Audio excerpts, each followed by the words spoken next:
Assalamualaikum warahmatullahi wabarakatuh. Nama saya Muhammad Al-Faridzi.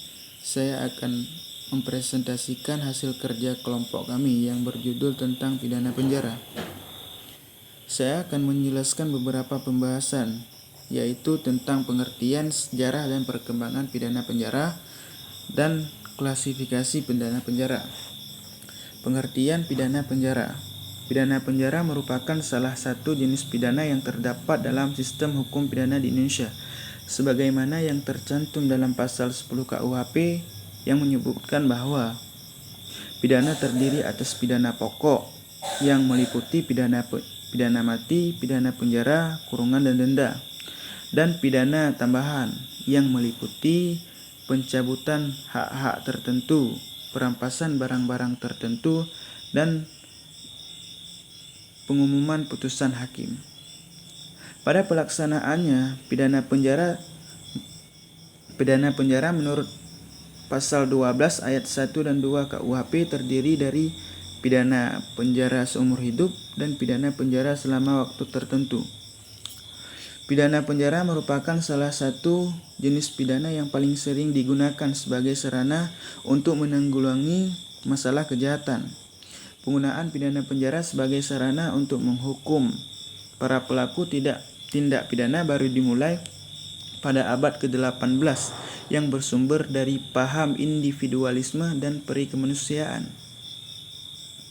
Maka, pidana penjara ini semakin memegang peranan penting dan menggeser kedudukan pidana mati dan pidana badan yang dipandang kejam. Sejarah pidana penjara. Pidana penjara sesungguhnya adalah salah satu jenis pidana perampasan kemerdekaan.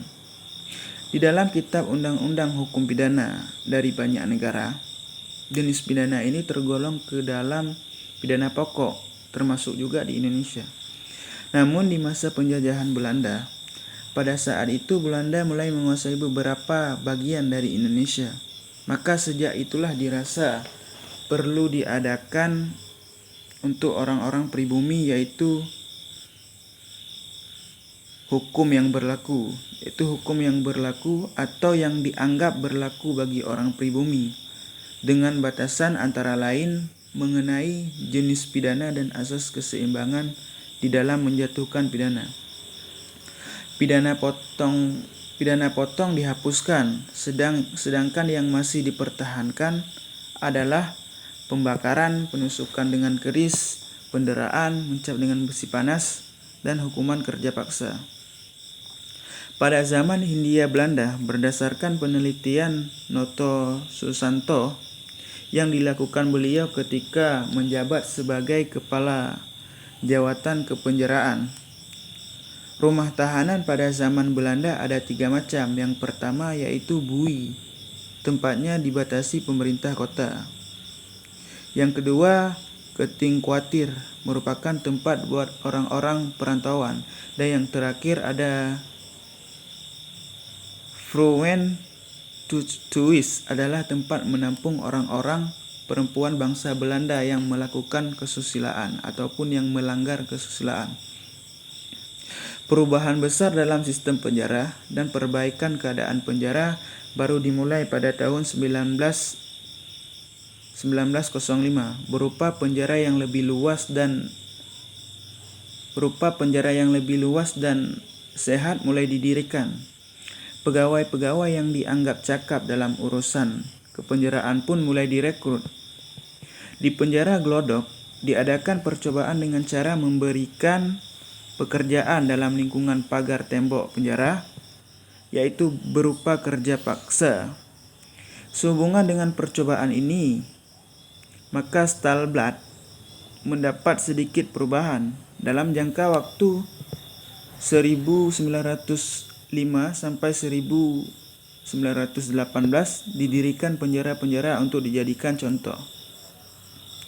Kemudian pada zaman kemerdekaan tercetuslah gagasan permasyarakatan yang dikemukakan oleh Soeharjo dalam pidatonya saat pemerintahan digelar oleh Dr. Honoris Causa dalam ilmu hukum dari Universitas Indonesia tanggal 5 Juli 1963. Dalam pidatonya itu, beliau memberikan rumusan dari tujuan pidana penjara, yaitu sebagai berikut.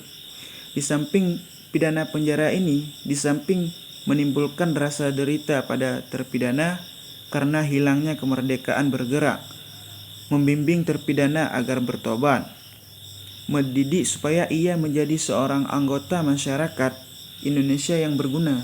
Dengan perkataan lain, tujuan pidana penjara adalah permasyarakatan yang mengandung makna perbuatan jahat oleh terpidana, melainkan juga orang-orang yang telah tersesat, diayomi oleh pohon beringin dan diberikan bekal hidup sehingga menjadi seorang masyarakat sosialis Indonesia yang berguna. Selanjutnya yaitu perkembangan pidana penjara. Dalam perkembangan pidana penjara di lapangan banyak menemui kendala dan hambatan. Di antaranya masih ditemukan berbagai bentuk kekerasan serta diskriminasi di lembaga permasyarakatan. Tujuan sistem pemasyarakatan sebagaimana ditetapkan dalam pasal 2 Undang-Undang Nomor 12 Tahun 1995 tentang permasyarakatan dinyatakan bahwa sistem permasyarakatan diselenggarakan dalam rangka membentuk warga binaan permasyarakatan agar menjadi manusia seutuhnya, menyadari kesalahan, memperbaiki diri dan tidak mengulangi tindak pidana sehingga dapat diterima oleh lingkungan masyarakat dan aktif berperan dalam pembangunan. Pidana penjara dan pelaksanaannya telah ditemukan berbagai dampak yang negatif. Oleh karena itu, perlu diadakan modifikasi bentuk batasan waktu pidana, tempat penyelenggaraan pidana, dan stelsel pengaturan atau penerapan pidana. Gambaran buruk terhadap rumah penjara, prison, seperti rumah hantu dan tempat yang jorok pada masa lalu tidak dipisahkan dari konsep ataupun dari kesan atau ukuran seberapa jauh usaha sistem proses penyelenggaraan pidana dan perlakuan narapidana diusahakan pelaksanaannya pidana penjara dan berusaha memperluas kegiatan di seluruh dunia.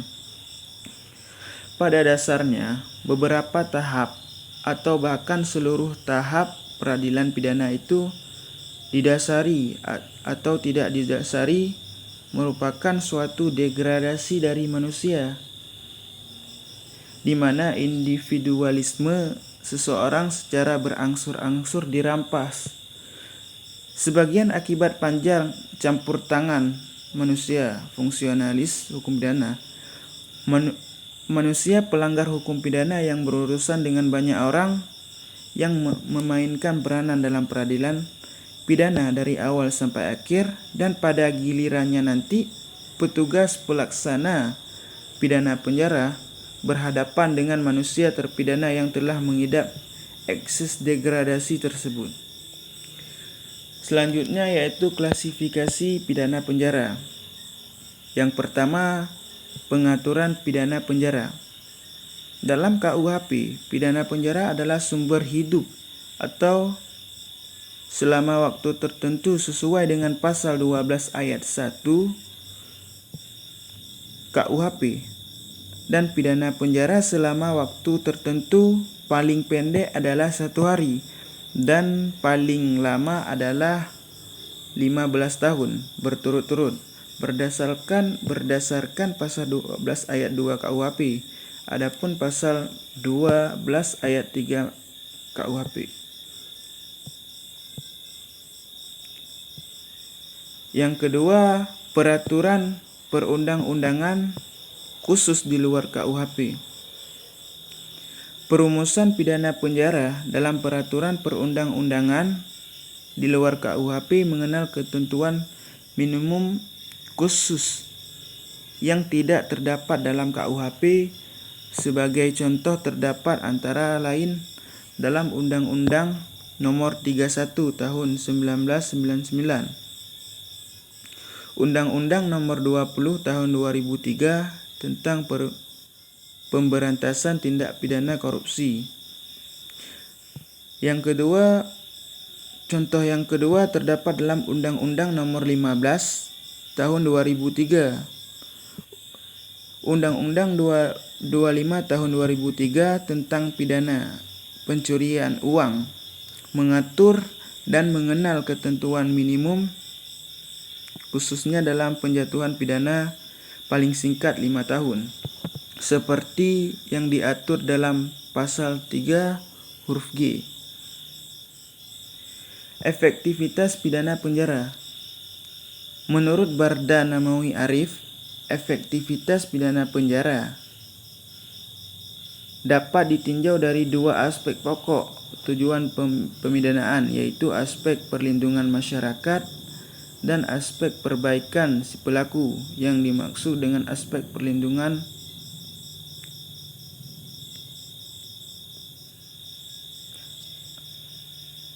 menurut Bardanawi Arif, efektivitas pada penjara dapat ditinjau dari dua aspek pokok tujuan pemidanaan, yaitu aspek perlindungan masyarakat dan aspek perbaikan si pelaku. Yang dimaksud dengan aspek perlindungan masyarakat meliputi tujuan mencegah, mengurangi, atau mengendalikan tindak pidana dan memulihkan keseimbangan masyarakat. Yang terakhir yaitu pidana penjara seumur hidup. Pidana penjara seumur hidup sebetulnya bagian dari pidana perampasan kemerdekaan.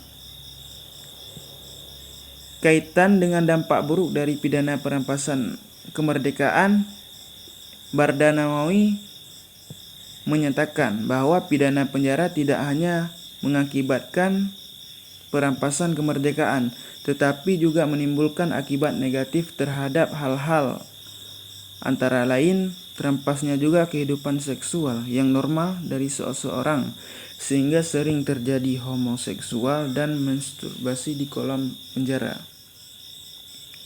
atau di kolongan terpidana. Selain dampak yang diungkap di atas ataupun yang sudah saya sebutkan tadi, ditinjau pada kedudukan pidana, sumber hidup sebagian dari pidana penjara adalah termasuk salah satu bentuk pidana pokok yang diatur dalam pasal 10 KUHP. Khusus tentang pidana penjara seumur hidup, Barda Nawawi Arif berpendapat kembali yang bahwasanya pidana penjara seumur hidup seperti halnya dengan hukuman mati, yang pada dasarnya merupakan jenis pidana absolut. Oleh karena itu, pidana seumur hidup ini juga masih digolongkan sebagai pidana yang bersifat pasti karena si pidana dikenakan